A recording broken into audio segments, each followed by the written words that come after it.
All praises to Yahweh, Ba'ashem, Yahweh Shai, Ba'ashem, Chakvadash, double honors to the apostles, elders of Great Millstone, Shalom, salutations to the hopeful electors fighting the good fight of faith and truth, in sincerity and wholeheartedly, Shalom, and to the Akwath, which is the women believers, Shalom, and to you. This video is 10 minutes long, so I'm just going to commentate a little bit, and I got one set of scriptures. But check this out. We are so close. All praises to Yahweh, Ba'ashem, Yahweh Shai. Where some of the world's leading money managers are warning the collapse of another American bank could lead to a credit crunch and an economic slowdown. Constrained lending as a result of stricter banking regulation could stifle credit to the U.S. economy at a critical time. All right, continuing with our business updates. Is the US dollar losing its dominance as a global currency reserve? Take a look at this next report to see the transition of global central banks over the past year. The world is witnessing a historic transformation of the global financial system as the US dollar is losing its dominance and the role of banks is diminishing. It's on purpose. That's what people need to understand. Hopefully, this is for educational purposes, okay? But back when the pandemic started, they had something called BBB, Build Back Better. So to build back something better, you have to break down the original. So this whole infrastructure, they have to break down, and in their mind, to bring something better, which is a digital society. The recent wave of bank failures in the US and other countries has exposed the fragility and vulnerability of the traditional banking system, which relies on trust, confidence, and regulation. As more people lose faith in banks and fiat currencies, they are turning to alternative forms of money and payment, such as cryptocurrencies, digital currencies, and peer-to-peer platforms. And all of those platforms are digital. See, right now they're playing, with the cryptocurrencies and things like that. But these things that they're playing with, because they're just trying to see how the system going to work before they put it inside you. These innovations challenge the status quo and create a new cashless society system where money is decentralized, digital, and borderless. Today, we will explore the causes and consequences of the bank failures. During discussions surrounding climate change and its impact on our planet. And that's another thing. They're using climate change. They're using health, to bring forth a digital society, because these are the things that they're going to scare you with. And for some reason, I don't know how they're going to tie this together, but they're going to basically coerce you to be like, you know what? Yeah, I guess it is better for us to go digital. Like, what the hell weather and health got to do with money, But these things can cause disasters, don't forget about the EMP, so it's a lot of these things, because it's order out of chaos. These are things that they're going to bring forth, to get the people to beg for a solution. And the solution is to go digital. And people don't understand how oppressive the digital system going to be. See, like with dollars, you can have side hustles. Shit. Imagine this. Hey, mom, dad, man, I was wondering if you can loan me $100. How can you loan people money in a digital system? So that means that literally every dollar that you have, well, it ain't gonna be a dollar. Every number in a system, they're going to have control of it. And it's going to be tied to a social credit system. So that means that no matter what, you have to act the way that they want you to act. And if you don't, no matter how you feel, guess what? They could just shut it off. So yeah, don't repent if you don't want to, and continue to keep scoffing, continue to not understand what the Lord is doing here. Another looming transformation is quietly gaining momentum, the shift toward a cashless society. This transition, coupled with de-dollarization, is poised to reshape our financial systems and everyday interactions with money. Recent events underline the warning that 90% of banks are at risk and the inevitability of a cashless society. Inevitability. All right. Just like it's inevitable that the Lord, he said that he's going to destroy this kingdom and set up his kingdom. And he's showing you. See, we do these videos, number one, to highlight the prophecies of the Lord. And we do these videos to be diligent, to make our calling and election sure. But also, when you watch these videos, understand that the Lord said in Isaiah 42:9, before they spring forth, I tell you of them. Talk about the prophecies, man. So when you see these things, you're supposed to rejoice and be like, wow, our Lord is really on his way back. Against the backdrop of climate change discourse.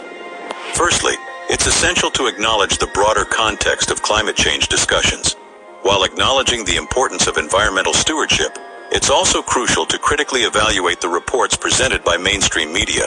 Indeed, there's a valid critique of the irony in world leaders championing green energy while engaging in activities that contribute to environmental degradation, such as traveling via private jets. However, there's a more threatening warning from Christine Lagarde, the head of the European Central Bank, ECB. In a video message, Lagarde claims that climate change directly impacts banking and financial systems. See, climate change. These are the things that they're going to use to bring forth a digital society and also health. She forewarns of the economic repercussions of extreme weather events like floods, droughts, and wildfires, labeling them as just a preview of what is to come. Which to show you, as it say in Ephesians 2:2, the prince of the power of the air, you know, Satan working. Who in the hell is knocking on the door? This acknowledgement of climate's influence on the economy sets the stage for significant shifts in financial infrastructure. Of particular concern is Lagarde's assertion that the ECB will work towards reducing its carbon footprint.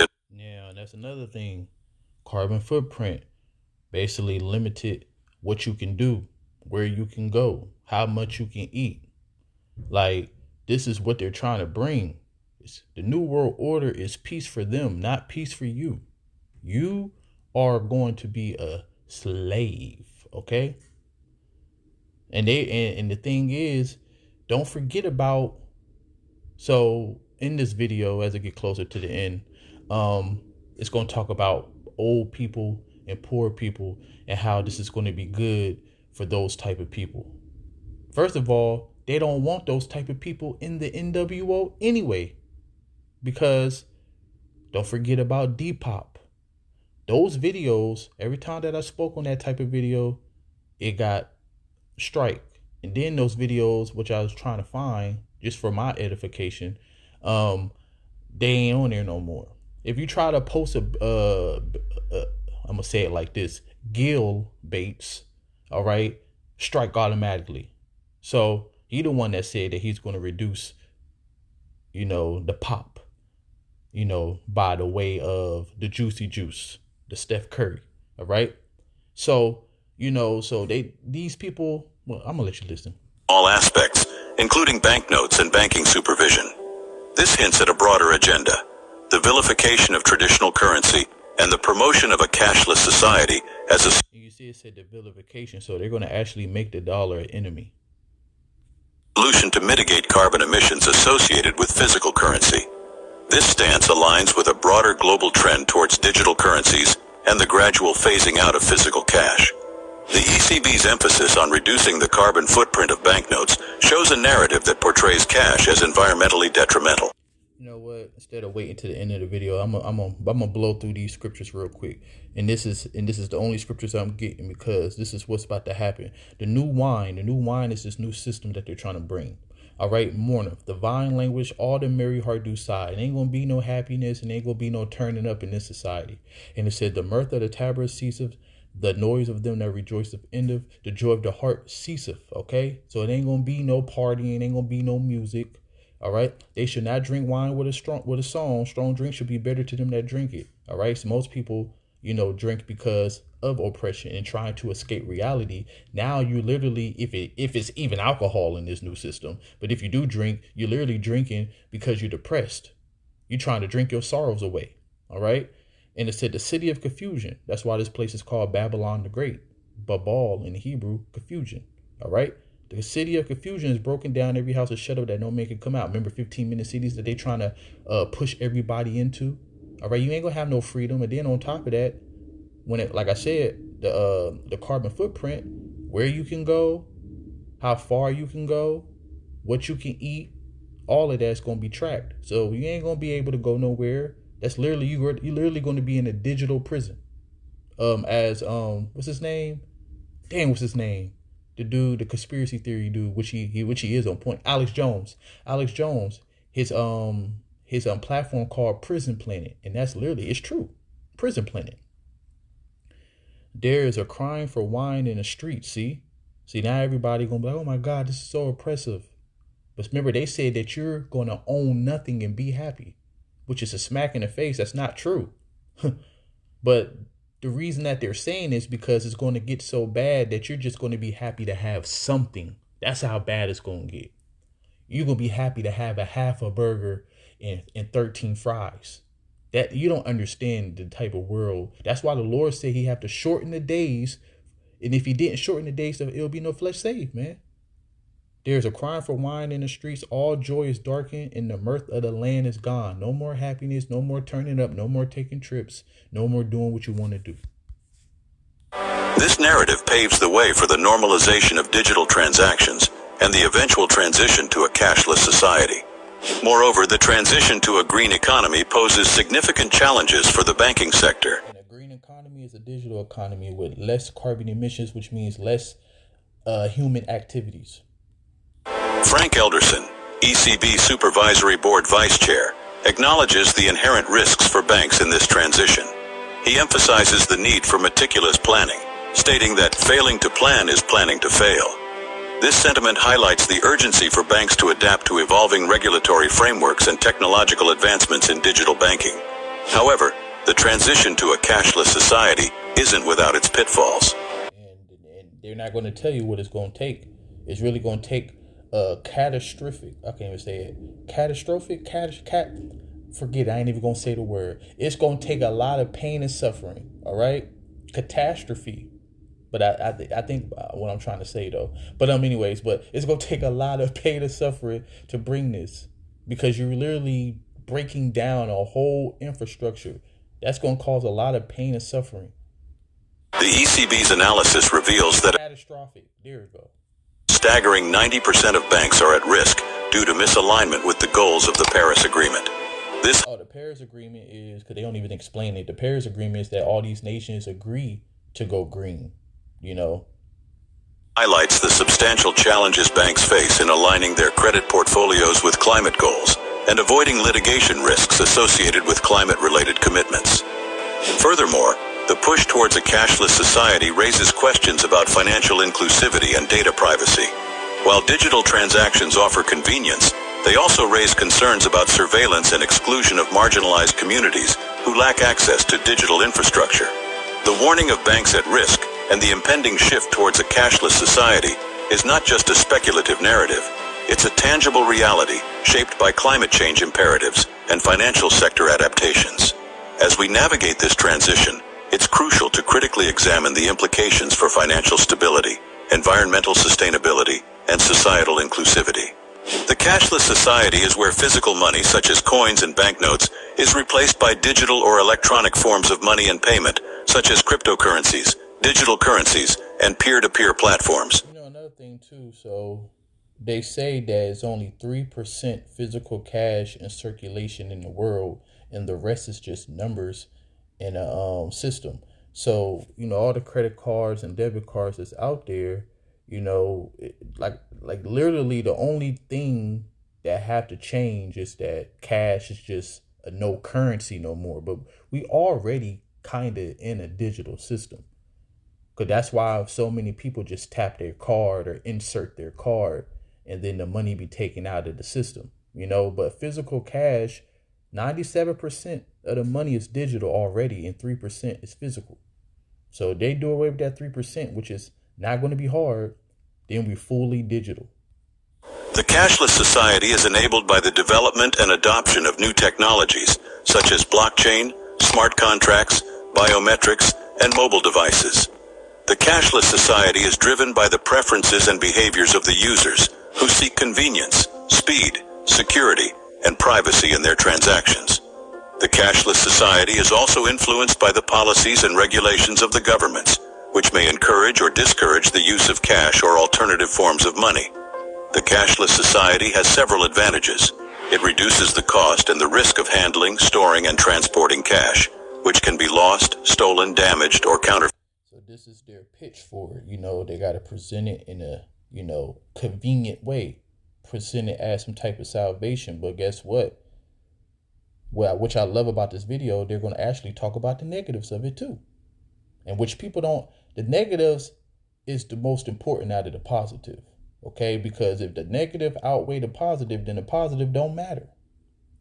It increases the efficiency and transparency of the transactions, which can be tracked, verified, and audited more easily and accurately. It also enhances financial inclusion and access to financial services, especially for the unbanked and the underbanked populations, who may not have bank accounts, credit cards, or identification documents. Despite these, the cashless society has other disadvantages. It increases the dependence and vulnerability to the technology.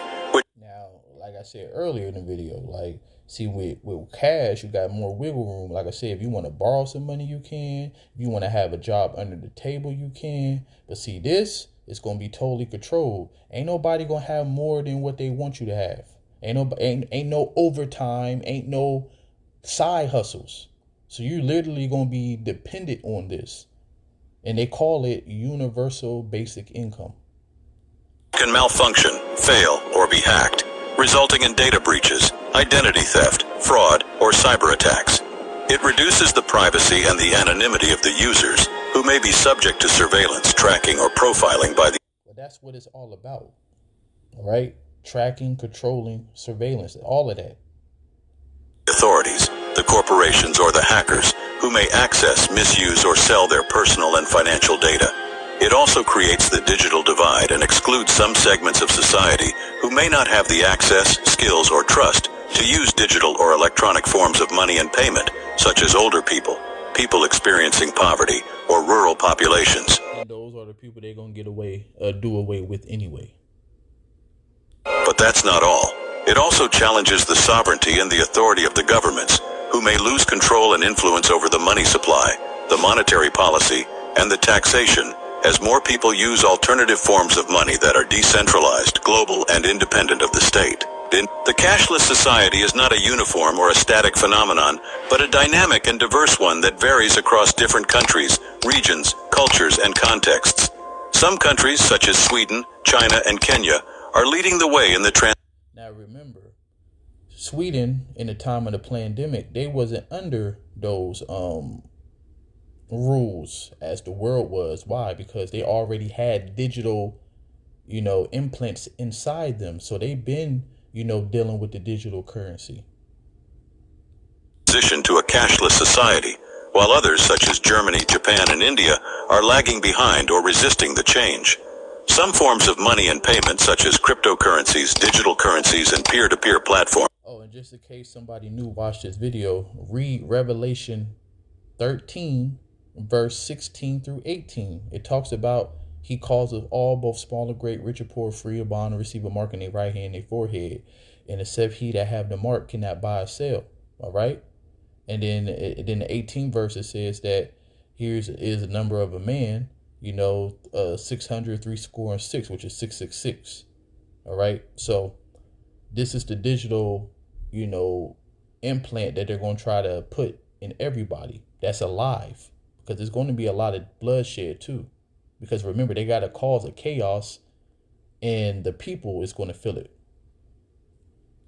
Are more prevalent than others, depending on the availability, affordability, usability, and acceptability of the technology and the service. Some users, such as the young, the urban, and the affluent, are more willing and able to adopt the cashless society, while others, such as the old, the rural, and the poor, are more reluctant or unable to do so. The cashless society is not a utopia or a dystopia, but a reality and a possibility that has both benefits and drawbacks. See, that's the thing. It is. It's going to be a dystopia. That's the thing. It's like, I just can't wait till this happen, because over the years you had a lot of scoffers talking about, this can't happen or this won't happen, and then they call in Revelation 13 and 16 something else outside of this. But this is all they're talking about. They're talking about a cashless society, but what is the alternative? a digital implant. Okay? Now, this video is just talking about doing away with cash and going digital. But we're telling you the conclusion of the matter. That's to put that digital inside you. Opportunities and risks for the individuals, the businesses, and the governments. The cashless society is not a foregone conclusion or a predetermined outcome, but a choice and a challenge that requires the awareness, understanding, and participation of all the stakeholders. See, how you going to say that it's... Hold on. Go back a little bit. And the affluent are more willing and able to adopt the cashless society, while others, such as the old, the rural, and the poor, are more reluctant or unable to do so. The cashless society is not a utopia or a dystopia, but a reality and a possibility that has both benefits and drawbacks, opportunities and risks for the individuals, the businesses, and the governments. Opportunities and risk.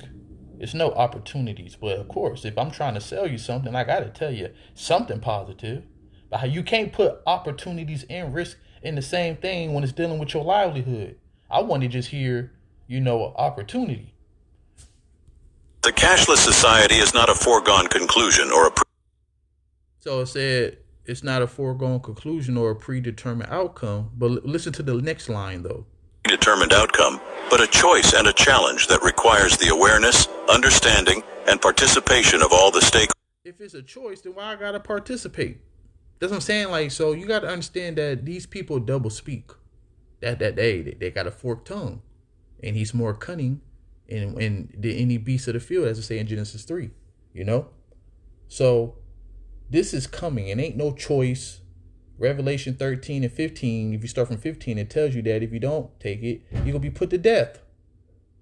And then when you go into the root word, I can't remember the Greek word at the time, but when you go into the root word, some people will be put to death, some people are just going to be X'd out of society. So that don't sound like a choice. Holders who have the power and the responsibility to shape the future of money and payment. The bank failures that occurred in 2023 and 2024 were the result of a combination of factors, including a bank run. A bank run is a situation where a large number of depositors withdraw their money from a bank, fearing that it might collapse or become insolvent. This creates a liquidity crisis for the bank, as it does not have enough cash or assets to meet the demand. A bank run can be triggered by rumors, panic, or negative news about the bank's financial health or performance. In 2023, two major U.S. banks, Silicon Valley Bank and Signature Bank, which catered to the tech industry, experienced a bank run as their customers lost confidence in their ability to repay their loans and deposits. This was partly due to the decline in the value of their tech-related assets, such as bonds, stocks, and cryptocurrencies, which were affected by the market volatility and the regulatory crackdown. The bank run spread to other banks. They don't need people for tech. They got robots, all right? And over the years, if you've been in this truth long enough, they've been talking about robots replacing people. And that's why universal basic income is going to be a thing, because, robots can't do everything. So they need humans for other things. And the things that I want to say that they need humans for, I'm not going to say it on the video. Both in the U.S. and abroad, as people feared a contagion effect. Another factor that contributed to bank failures was a rise in interest rates. Interest rates are the cost of borrowing or lending money. They are determined by the supply and demand of money in the market, as well as by the monetary policy of the central bank. In 2023, the U.S. Federal Reserve raised its benchmark interest rate several times in an attempt to curb inflation and cool down the overheated economy. This had a negative impact on the banks, as it increased their cost of funding and reduced their profit margins. It also made it harder for the banks to attract and retain customers, as they had to offer higher interest rates on deposits and charge higher interest rates on loans. Moreover, it reduced the value of the bank's bond holdings as bond prices moved inversely to interest rates. The third factor that led to bank failure was a decline in the U.S. where So, as it say in Ezekiel 33, and when it come to pass and lo, it will come, then you should know it was a prophet among you. All praises to Yahweh Ba'ashem Yahweh Shai and Shalom.